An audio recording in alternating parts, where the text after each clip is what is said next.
Jack and the Beanstalk, a gentle epic. Once upon a time, in a quiet valley where the hills rolled like waves and the wind carried whispers of forgotten magic, there lived a boy named Jack. He was clever, curious, and often lost in daydreams. Jack lived with his mother in a small cottage that had once been cheerful, but now sagged with the weight of hardship. Their only source of income was a milk cow named Daisy, who had grown old and weary. One morning, Daisy gave no milk. Jack's mother, with sadness in her eyes and a sigh that seemed to echo through the cottage walls, handed Jack a small pouch and said, "Take her to market. Sell her for what you can. We need food more than memories." Jack nodded, though his heart ached. He led Daisy down the winding path, past the willow trees and the moss-covered stones, until he met a stranger on the road. The man was dressed in patchwork robes and had eyes like candle flames, bright, flickering, and unreadable. "I see you carry sorrow," the man said. "But I offer you wonder." He held out 5 beans, each shimmering with a faint glow. "Magic," he whispered. "Plant them and the sky will open." Jack hesitated. The beans pulsed in his palm like tiny hearts.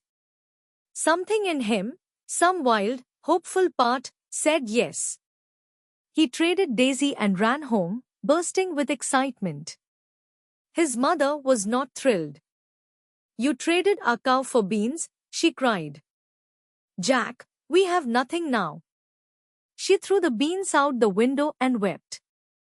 Jack went to bed hungry, ashamed, and unsure whether he'd made a terrible mistake or a miraculous one. That night, the wind howled louder than usual. The stars blinked like they were watching.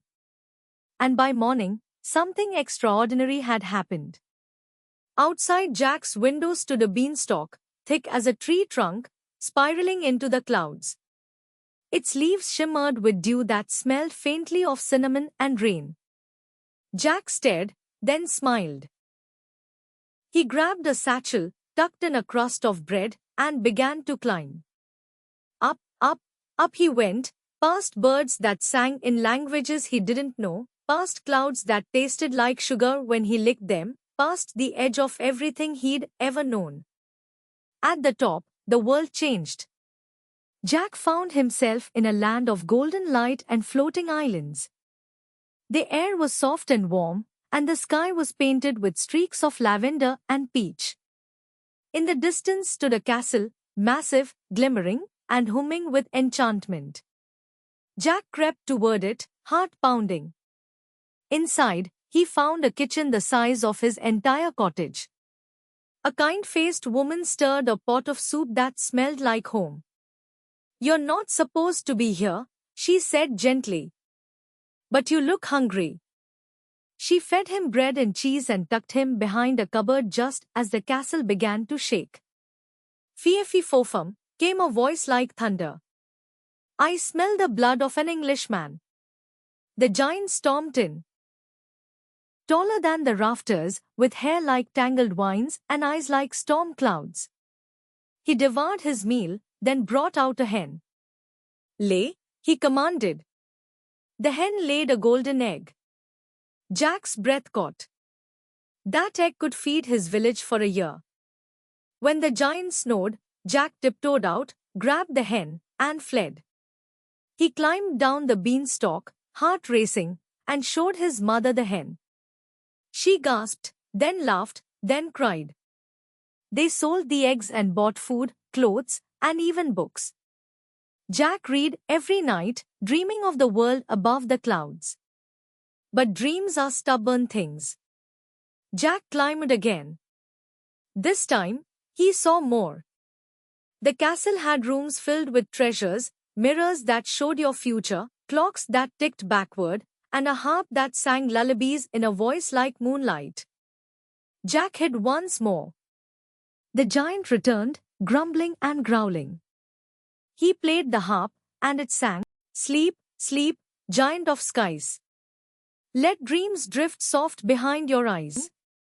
When the giant slept, Jack took the harp. But it cried out, "Master! Master!"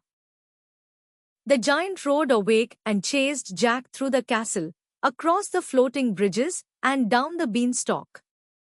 Jack shouted, "Mother! The axe!" Together, they chopped. The beanstalk groaned, cracked, and fell. The giant tumbled, vanishing into mist before he hit the ground. Jack and his mother kept the hen and the harp. They never wanted for anything again, but they didn't become greedy.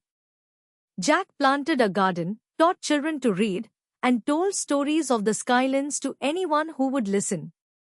He never climbed another beanstalk. But sometimes, on quiet nights, he'd look up at the stars and wonder if the castle still stood, waiting for another dreamer to find it. And somewhere, in a forgotten corner of the sky, the harp still sang. Thanks for watching. Please like, share, and subscribe. ALP Academy, learn lightly, grow deeply.